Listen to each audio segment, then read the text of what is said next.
Hello friends, कैसे हैं आप सब। Welcome to preparation academy. तो फ्रेंड्स, मैं हूं आपकी दोस्त रागिनी मिश्रा और आपका स्वागत करती हूं आपके ही चैनल प्रिपरेशन एकेडमी में। तो फ्रेंड्स, आज हम लोग फिर से आ गए हैं एक नई वीडियो के साथ में, जिसमें हम लोग ईवीएस के मोस्ट इम्पॉर्टेंट क्वेश्चंस करने वाले हैं, जो कि आपके आने वाले एग्ज़ाम्स में आपकी बहुत ज़्यादा हेल्प करेंगे। तो फ्रेंड्स, वीडियो को स्किप मत कीजिएगा, पूरा वीडियो देखिएगा और अगर आपको कोई डाउट हो तो कमेंट कीजिएगा।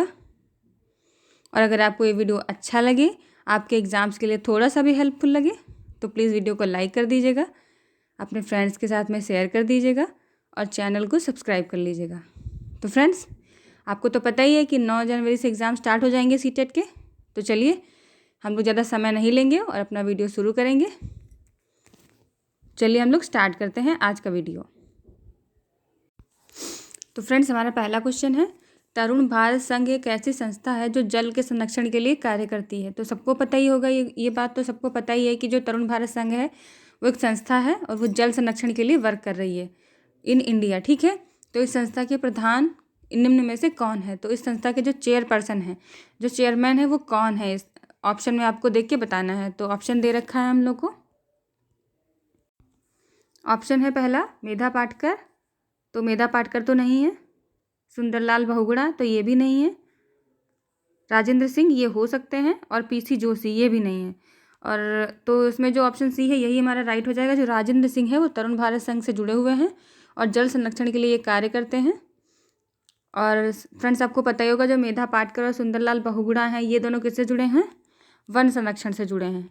ठीक है, तो ये दोनों ए ऑप्शन और बी ऑप्शन, यानी सुंदरलाल बहुगुणा, मेधा पाटकर जो है वन संरक्षण से जुड़े हैं और राजेंद्र सिंह जो है वो जल संरक्षण से जुड़े हैं। तो हम लोग अगला क्वेश्चन ले लेंगे। भूमिगत जल के स्तर की क्षीणता का मुख्य कारण क्या हो सकता है। यानी कि जो भूमि के अंदर जल है, जो भूमिगत जल है, उसकी जो स्तर है वो कम हो रहा है, यानी कि उसका स्तर कम हो रहा है, उसके लिए कौन सा कारण जिम्मेदार हो सकता है। तो वर्षा का कम होना, तो बिल्कुल हो सकता है। बी ऑप्शन है वृक्षों का आवरण कम होना, तो ये भी हो सकता है। सी ऑप्शन है सिंचाई है तो ट्यूबवेल और हाथ के पंपों का उपयोग करना। तो ये जो हमारा सी ऑप्शन है ये सबसे ज़्यादा बेटर ऑप्शन है, यानी कि जो सी ऑप्शन है यही हमारा राइट हो जाएगा। क्योंकि अगर सिंचाई के लिए ट्यूबवेल और हाथ के पंपों का उपयोग करेंगे तो ज़्यादा से ज़्यादा पानी जो होगा वो भूमिगत जल जो है वो बाहर आ जाएगा, तो जो भूमिगत जल है उसकी मात्रा में कमी आ जाएगी। तो ऑप्शन सी जो होगा वो हमारा राइट हो जाएगा इस क्वेश्चन के लिए। नेक्स्ट ले लेंगे, कई स्थानों पर अम्ल वर्षा जलीय विविधता को प्रभावित कर रही है। अम्ल वर्षा किन प्रमुख रसायनों के कारण होती है।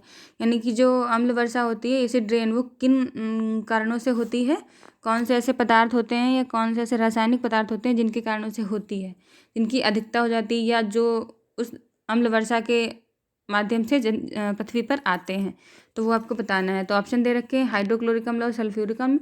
तो सल्फ्यूरिक अम्ल तो होता है पर हाइड्रोक्लोरिक अम्ल नहीं होता है। बी ऑप्शन है नाइट्रिक अम्ल और सल्फ्यूरिक अम्ल, तो यही हमारा सही हो जाएगा। एसिटिक अम्ल, इसमें एसिटिक अम्ल नहीं होता, सल्फ्यूरिक अम्ल होता है। और हाइड्रोक्लोरिक अम्ल नाइट्रिक अम्ल, तो इसमें नाइट्रिक अम्ल होता है, ये ऐसा हाइड्रोक्लोरिक अम्ल नहीं होता है। तो ऑप्शन जो बी है वही हमारा राइट हो जाएगा, नाइट्रिक अम्ल और सल्फ्यूरिक अम्ल। यानी जो एसिड रेन होती है उसमें नाइट्रिक अम्ल और सल्फ्यूरिक अम्ल जो होता है उसकी वर्षा होती है, जिसकी वजह से आपको तो पता ही होगा कि ताजमहल के जो पत्थर हैं या ताजमहल की जो चमक है वो धीमी पड़ रही है। तो किसकी वजह से धीमी पड़ रही है, एसिड रेन की वजह से। क्योंकि नाइट्रिक अम्ल और सल्फ्यूरिक अम्ल की जो बारिश होती है उससे जो संगमरमर है वो खराब हो जाता है। तो कभी कभी पूछ लेते हैं कि जो हमारा ताजमहल है उसकी चमक फीकी पड़ रही है, तो किन कारणों की वजह से फीकी पड़ रही है। तो ऑप्शन में दिया रहता है कि एसिड रेन की वजह से कम हो रही है, तो एसिड रेन इसका ऑप्शन सही हो जाता है। तो नेक्स्ट क्वेश्चन है हमारा, धरती पर अलवण जल की उपलब्धता बहुत कम है। कुल उपलब्ध अलवण जल की निम्न में से किसमें सर्वाधिक प्रतिशत कुल अलवण जल की मात्रा है। यानी कि अलवण जल का मतलब क्या होता है, जो नमक से रहित हो, जिसमें बिल्कुल भी नमक ना हो। यानी कि ऐसा जल जो क्षारीय ना हो, खारी ना हो, जो खारा ना हो जल। यानी कि जो हमारा समुद्र में जल होता है वो तो आपको पता ही है खारा होता है, उसमें लवण होता है, तो समुद्र का जल नहीं होगा। नदियों में भी जल खारा होता है, झरने में भी जल खारा होता है, जलप्रपात में भी खारा जल होता है। लेकिन जो ग्लेशियर होते हैं, यानी हिम नदी जो होती हैं, ग्लेशियर जो होते हैं, वो जो होते हैं बर्फ़ की चट्टानें होती हैं, तो उनमें जो भी पानी होता है, जो भी जल होता है वो खारा नहीं होता है, वो बिल्कुल लवण से रहित होता है। तो सबसे ज़्यादा जो अलवण जल होता है वो ग्लेशियर और हिम नदी में पाया जाता है। यानी कि ये तीन ऑप्शन जो है हमारे गलत हो जाएंगे, ऑप्शन सी हमारा राइट हो जाएगा। तो अब हम लोग नेक्स्ट ले लेंगे क्वेश्चन। निम्न में से जल के विषय में कौन सा सही नहीं है, यानी जल के विषय में सही जो नहीं होगा वही आपको बताना है। जल एक सार्वभौमिक विलायक है, तो बिल्कुल सही बात है। दूसरा है इनमें विभिन्न पदार्थों को घुलने की क्षमता होती है, तो ये भी बिल्कुल सही बात है। सी दे रखा है जल का घनत्व 100 डिग्री सेल्सियस पर सर्वाधिक होता है, तो ये गलत है। जल का घनत्व 100 डिग्री सेल्सियस पर नहीं, 4 डिग्री सेल्सियस पर सर्वाधिक होता है, आपको सबको पता होगा। और डी ऑप्शन में पदार्थ की तीनों अवस्थाओं में जल विद्यमान होता है, तो आपको पता है जो पदार्थ की तीनों अवस्थाएं होती है उसमें जल विद्यमान होता है। ठोस अवस्था में बर्फ के रूप में, द्रव अवस्था में जल के रूप में, और जो गैस अवस्था होती है उसमें वो वाष्प के रूप में रहता है। यानी कि ये 3 ऑप्शन सही है, हमारा सी ऑप्शन रॉन्ग हो जाएगा, और हमसे रॉन्ग ही पूछा जा रहा है। नहीं, रॉन्ग का भाई रॉन्ग जो होगा वही सही हो जाएगा, ऑप्शन सी हमारा राइट हो जाएगा। तो अगला क्वेश्चन ले लेंगे हम। रीता अपने नौकरी वाले माता पिता, छोटे भाई, दादा दादी, चाचा एवं उनके परिवार के साथ रहती है। इस प्रकार की परिवार व्यवस्था को क्या कहते हैं? यानी कि जो रीता है उसकी फैमिली में कौन कौन से लोग हैं? माता पिता हैं, छोटे भाई बहन हैं, दादा दादी हैं, चाचा चाची हैं। तो इस प्रकार की जो फैमिली होती है उसको क्या कहते हैं? जब जिस फैमिली में सिर्फ माता पिता उनके बच्चे होते हैं उनको क्या कहते हैं? कि वो एकल परिवार कहा जाता है। जिस फैमिली में माता पिता उनके बच्चे दादा दादी चाचा चाची सब होते हैं तो वो हमारा संयुक्त परिवार की श्रेणी में आता है। तो देखिए संयुक्त परिवार कहाँ पे दे रखा है? मातृवंश परिवार है रीता का, तो नहीं, मातृवंश नहीं। संयुक्त परिवार है, पितृवंश भी नहीं है। एकल परिवार है, एकल परिवार में सिर्फ माता पिता उनके दोनों बच्चे होते हैं, तो ये भी नहीं होगा। डी ऑप्शन देगा संयुक्त परिवार है जिसमें परिवार के सभी सदस्य एक साथ रहते हैं, तो यही हमारा डी ऑप्शन जो होगा वो राइट हो जाएगा।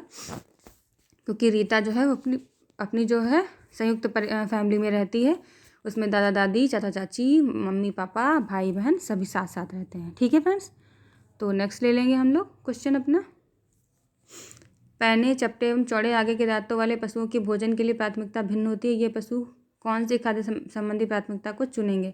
यानी कि ऐसे पशु जिनके दांत जो होते हैं पैने होते हैं, चपटे होते हैं, चौड़े होते हैं आगे से, तो जो वो पशु होंगे तो वो किस तरीके की चीज़ें खाना पसंद करेंगे? तो आप लोगों को तो पता ही होगा कि जो पैने, चपटे और चौड़े आगे के दांत होते हैं जिन जानवरों के, तो वो जानवर कौन कौन से होते हैं? जैसे कि हमारे गाय हो गई, भैंस हो गई, बकरी हो गई, तो इनके जो दांत होते हैं आगे की तरफ चौड़े होते हैं, चपटे होते हैं और पैने होते हैं, जिससे वो क्या खा सकते हैं?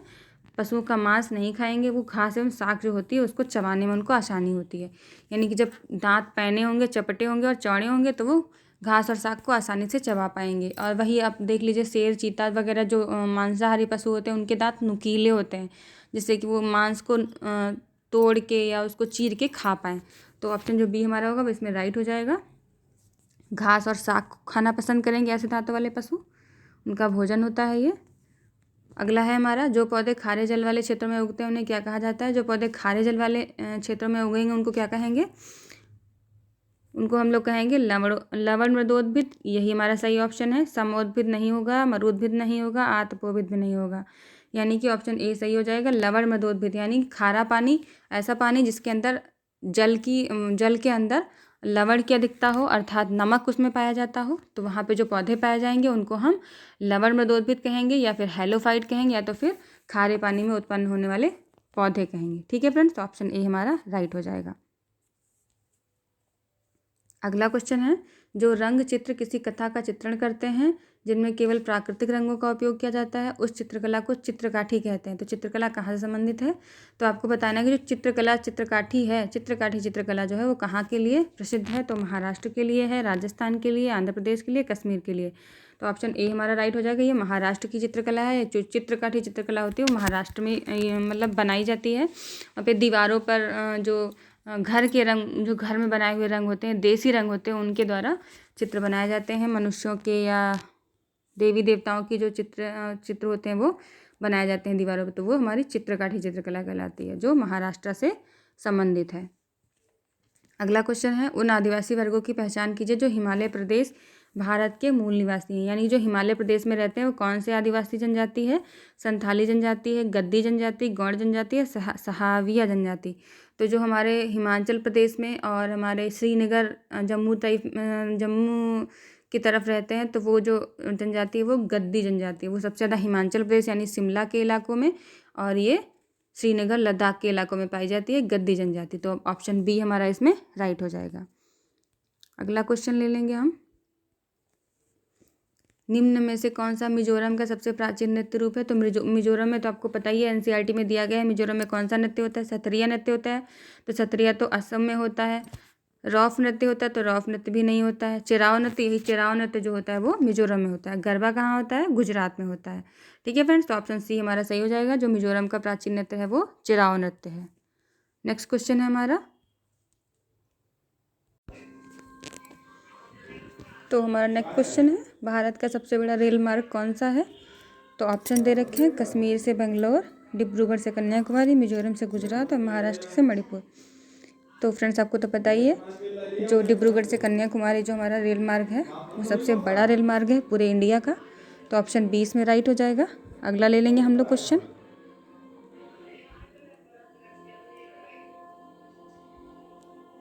कल्पना चावला एक भारतीय मूल के अमेरिकी अंतरिक्ष यात्री हैं। उनका निधन अंतरिक्ष यान में किस वर्ष हुआ था? तो आपको बताना है, जो कल्पना चावला हैं जिनका निधन हो गया था, जो स्पेस शटल था वो मतलब वापस आ रहा था, उसका स्पेस शटल का नाम आपको पता होगा कोलंबिया था। कोलंबिया से ही वापस आ रही थी वो, और रास्ते में वो स्पेस शटल जो था उसका ब्लास्ट हो गया था जैसे उसने पृथ्वी के सरफेस में इंटरफेयर किया तुरंत ही। तो ये जो हादसा हुआ था ये कौन से सन में हुआ था, ये आपको बताना है।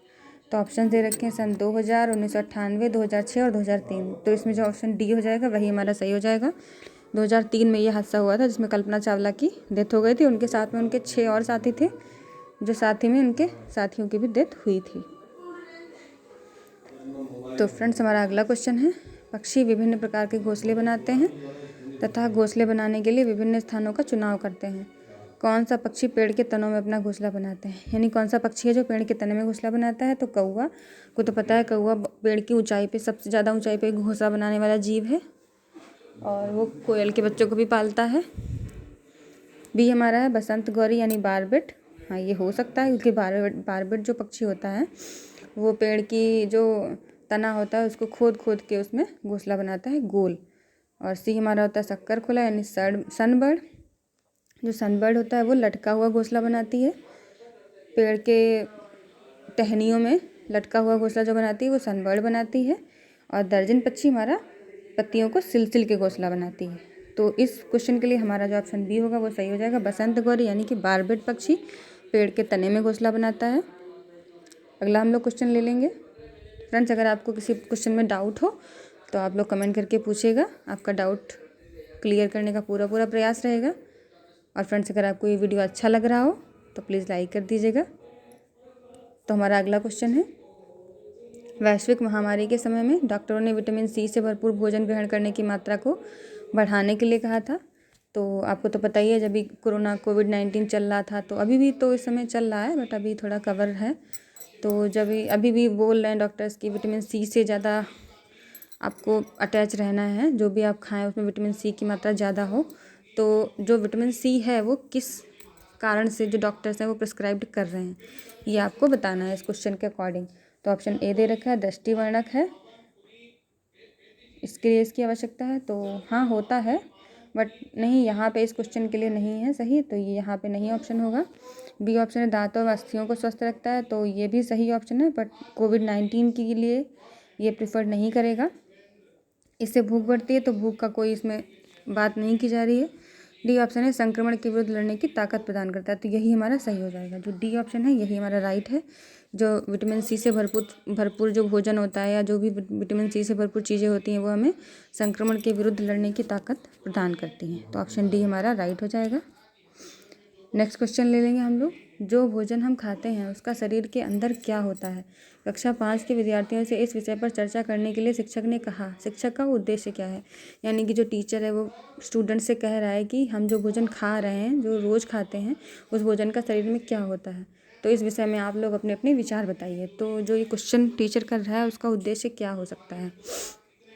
ऑप्शन ए दे रखा है पाचन क्रिया वैज्ञानिक प्रत्ययों के विषय में विद्यार्थियों की कल्पनाशीलता का विकास करना। तो कल्पनाशीलता का विकास करना तो ठीक है बट उसने पाचन क्रिया के बारे में कुछ बोला तो है नहीं स्टूडेंट्स को कि पाचन क्रिया के विषय में कुछ बताइए। तो देख लेंगे, हो सकता है ये क्वेश्चन का हो जाए आंसर बट आगे देख लेंगे, कुछ शायद इससे बेटर हो हमारा ऑप्शन। तो बी ऑप्शन दे रहा है प्रश्न के सही उत्तर प्रतिपादित करने में विद्यार्थी की मदद करना, तो ये गलत हो जाएगा। सी ऑप्शन है विद्यार्थियों के अंतर्बोधि विचारों का अन्वेषण करना, यही हमारा बिल्कुल सही हो जाएगा। क्योंकि जो विद्यार्थी के अंदर जो भी विचार होंगे खाने के अंदर जाने के, मतलब खाने पचने के लिए, या खाना जो वो खा रहा है उसका क्या होता है पेट में, उसके जो खुद के विचार होंगे वो अपने विचारों को सोच के साझा कर पाएगा। तो ऑप्शन सी जो हमारा होगा बिल्कुल सही हो जाएगा कि विद्यार्थियों के अंतर्बोधि विचारों का अन्वेषण करना चाहता है टीचर, इसलिए वो ये क्वेश्चन कर रहा है। ठीक है फ्रेंड्स, नेक्स्ट है हमारा क्वेश्चन। कक्षा 4 के अध्यापक अयान एक संग्रहालय की यात्रा का आयोजन करते हैं। इस क्षेत्र भ्रमण से कौन से प्रक्रियात्मक कौशलों को प्रोत्साहन मिलेगा? यानी कि एक टीचर अयान है जिन्होंने जिन्होंने संग्रहालय की यात्रा करवाने का आयोजन किया है। तो इससे वो कौन से प्रक्रियात्मक कौशलों का बच्चों में विकास कर रहे हैं? वर्गीकरण एवं प्रयोग करना, तो वर्गीकरण का तो ठीक है पर प्रयोग नहीं करवा रहे हैं। संप्रेषण एवं चरों की पहचान हो सकता है। और सी ऑप्शन है अवलोकन और वार्लोकन। तो ये सी जो ऑप्शन है हमारा बिल्कुल ज़्यादा ही अच्छा लग रहा है, क्योंकि जब बच्चे जाएंगे संग्रहालय में तो अवलोकन करेंगे, चीज़ों की जो भी वहाँ पे चीज़ें होंगी उनका अवलोकन करेंगे, और साथ ही साथ उन चीज़ों का अवलोकन करने के बाद में वो अपने खुद के मॉडल तैयार करेंगे। तो ऑप्शन सी जो होगा वो हमारा इसमें राइट हो जाएगा, बिल्कुल सही हो जाएगा। तो नेक्स्ट क्वेश्चन ले लेंगे हम। जल में वस्तुओं की घुलनशीलता का अवलोकन करने के एक क्रियाकलाप में ईवीएस की अध्यापिका मीरा अपने छात्रों से चीनी, नमक, नींबू का रस, हल्दी, आटा आदि लाने के लिए कहती है। छात्रों से यह सब चीज़ें लेकर आने के लिए कहने का सर्वोत्तम कारण क्या हो सकता है? यानी कि जो टीचर है वो बच्चों से अपने घर से चीनी, नमक, नींबू का रस, हल्दी, आटा आदि लाने के लिए कहती है। तो सारी चीज़ें लाने का उसने कहा है, तो इसका कारण क्या है, क्यों उसने ये सारी चीज़ें मंगवाई हैं बच्चों से, ये आपको बताना है। तो ऑप्शंस दे रखे हैं। प्राइमरी स्कूलों में कोई प्रयोगशाला अथवा सामान उपलब्ध नहीं होता, तो ये गलत बात है। ऐसी कोई बात नहीं है कि कोई चीज़ उपलब्ध नहीं होती है। बी ऑप्शन दे रखा है छात्रों के सीखने की क्रिया में परिवारों को शामिल करने की आवश्यकता है, हो सकता है।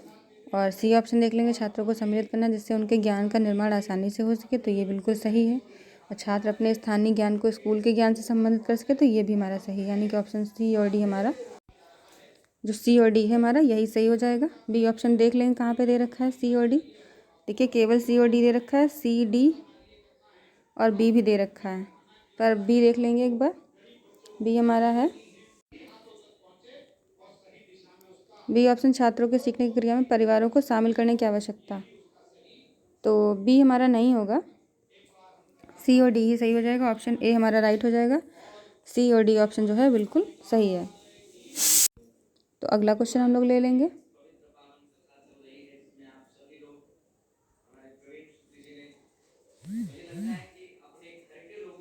निम्न में से कौन सा प्राथमिक स्तर पर ईवीएस का एक थीम है? ईवीएस की थीम बतानी है आप। तो ईवीएस की थीम कौन सी है? ऑप्शन ए दे रखा है पदार्थ है, बी दे रखा है हम चीज़ें कैसे बनाते हैं और करते हैं, तो यही हमारी थीम है। आपको पता है जो ईवीएस की 6 थीम है उसमें जो छठे नंबर की थीम है वही हमारी बी ऑप्शन में दे रखी है, हम चीज़ें कैसे बनाते हैं और करते हैं। तो जो 6 थीम है वो आपको शायद पता हो, सबको ही बताऊँगी। तो पहली कौन सी होती है? परिवार और मित्र होता है।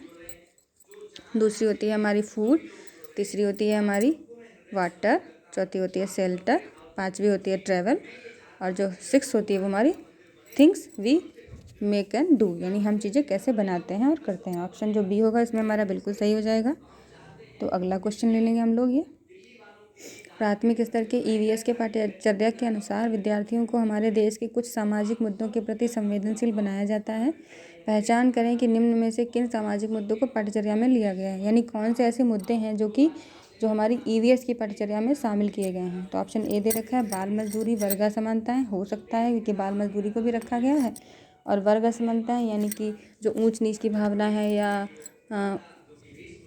जो भी वर्ग असमानता है यानी ओबीसी, एसटी, एससी, जनरल, तो इस कैटेगरी को भी हमारी उसमें रखा गया है ईवीएस की पाठ्यचर्या में। जाति भेद रखा गया है, ठीक है। दहेज प्रथा को नहीं रखा गया है, बाल मजदूरी को रखा गया है, घरेलू हिंसा को भी नहीं रखा गया है। तो ऑप्शन ए ही हमारा बिल्कुल सही हो जाएगा, क्योंकि बाल मजदूरी और वर्ग असमानताएं दोनों को ही हमारी ईवीएस की पाठ्यचर्या में शामिल किया गया है। तो अगला ले लेंगे हम लोग क्वेश्चन। निम्न में से प्राथमिक स्तर पर ईवीएस की पाठ्यपुस्तकों की सबसे उपयुक्त विशेषता क्या है? यानी कि जो प्राथमिक स्तर पर ईवीएस की पाठ्यपुस्तकें होंगी उनकी क्या विशेषता है? तो ऑप्शन ए दे रखा है विषय वस्तु के माध्यम से बहुत सारी जानकारी दी गई है, हो सकता है। बी ऑप्शन है समाज में उपस्थित रूढ़िवादी धारणाओं पूर्वाग्रहों पर ध्यान केंद्रित किया गया है, ठीक है, देख लेंगे। सी ऑप्शन है रटने द्वारा सीखने को सचेतन रूप से हतोत्साहित करने का प्रयास किया गया, तो ये हमारा बिल्कुल सही है। यानी कि जो रटने द्वारा सीखना है उसको सचेतन रूप से हतोत्साहित किया गया है। देखिए इसमें सारे वर्ड पॉजिटिव दे रखे हैं और डी ऑप्शन है सीखने सिखाने के साधन के रूप में केवल पाठ्यपुस्तकों का उपयोग किया गया। तो केवल तो वर्ड ही नेगेटिव होता है, यानी कि ऑप्शन जो सी हमारा होगा वही इसमें राइट हो जाएगा, कि रटने द्वारा जो सीखना होता है उसको हतोत्साहित करने की बात की गई है।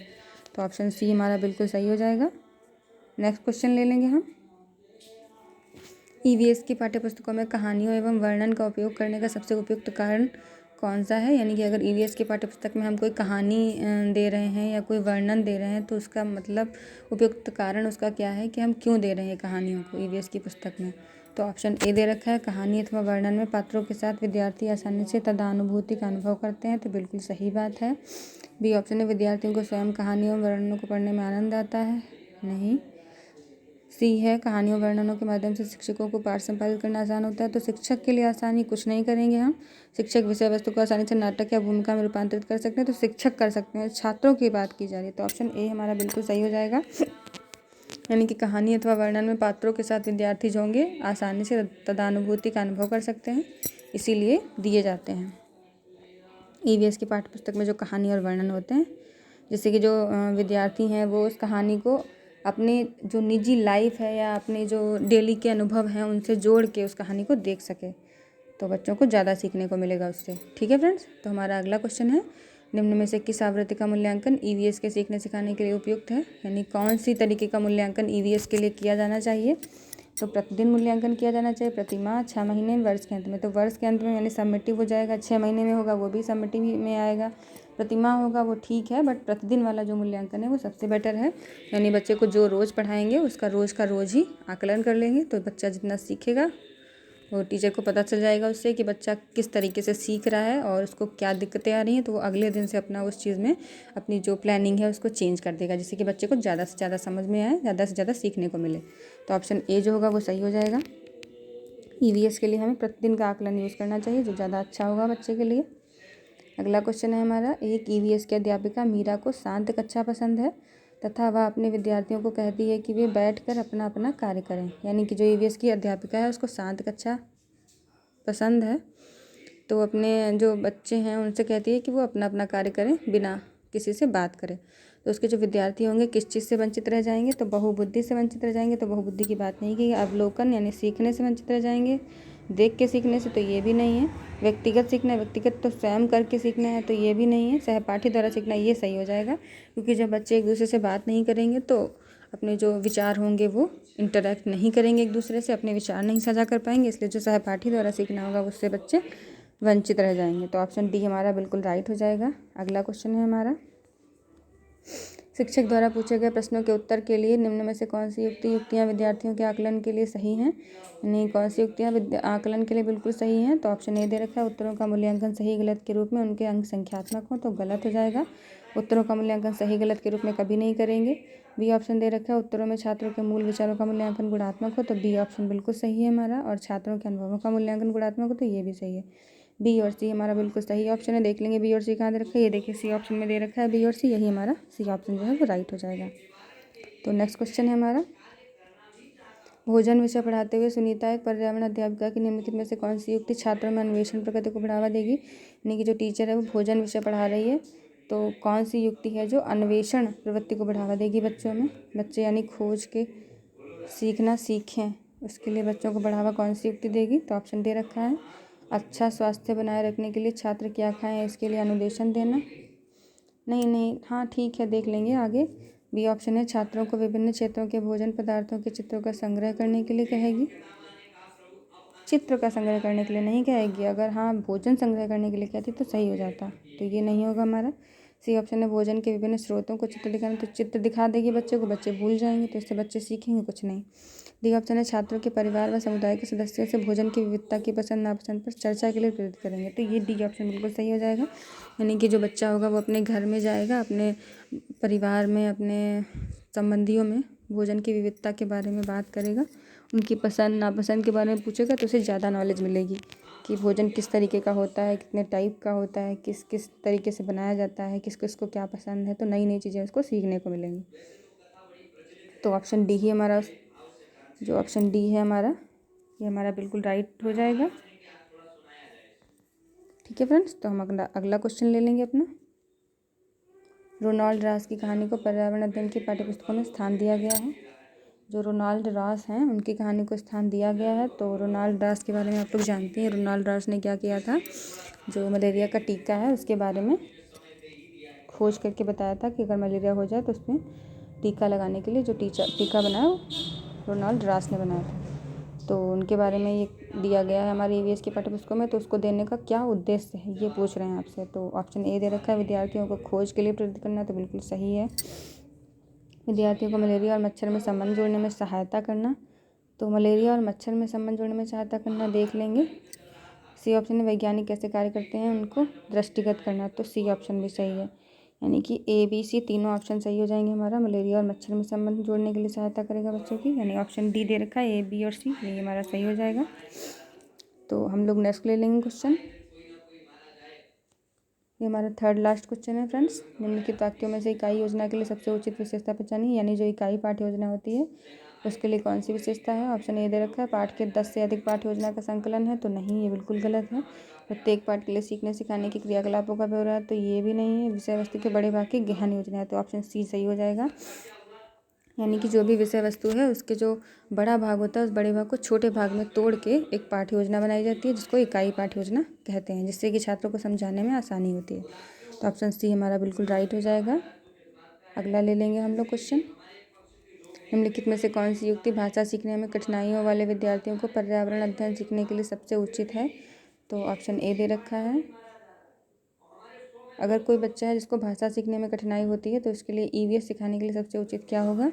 स्पर्शी स्वरूप में बड़े बड़े अक्षर में अंकित शिक्षण सामग्री दी जाए, ठीक है। स्पर्शी स्वरूप में उस बच्चे को देंगे जो दृष्टि में, जिसको देखने में दिक्कत होगी, तो ये हमारा इस नहीं, गलत हो जाएगा, क्योंकि भाषा सीखने में उस बच्चे को दिक्कत है, यानी डिसलेक्सिया है उसको, तो स्पर्शी स्वरूप में उसको बड़े बड़े अक्षर की सामग्री नहीं देंगे। ऑप्शन बी है, अवधारणाओं की व्याख्या बड़े बड़े चित्रों, ठोस वस्तु, क्रियाकलापों के साथ की जाए, ये हो सकता है।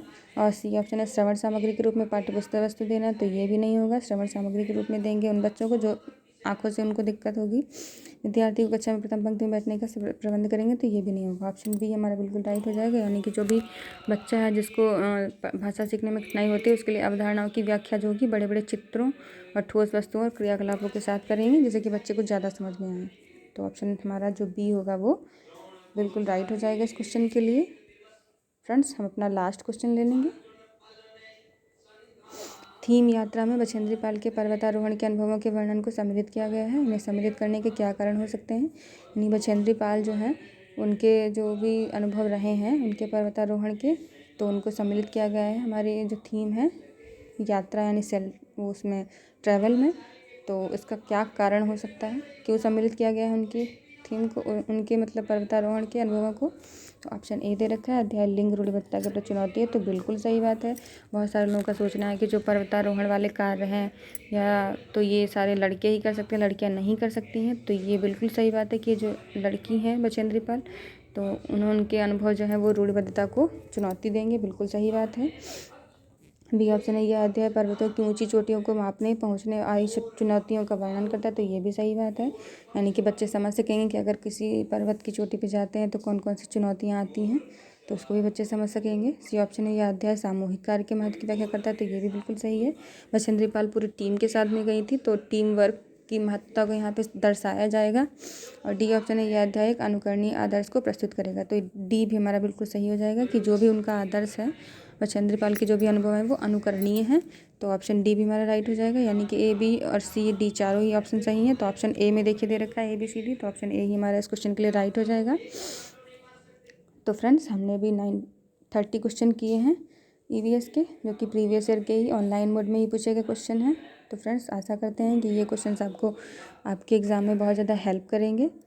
तो फ्रेंड्स, अगर आपको ये वीडियो अच्छा लगे तो प्लीज़ लाइक कर दीजिएगा, अपने फ्रेंड्स के साथ में शेयर कर दीजिएगा और चैनल को सब्सक्राइब कर लीजिएगा। तो फ्रेंड्स, हम लोग मिलते हैं अगले वीडियो में।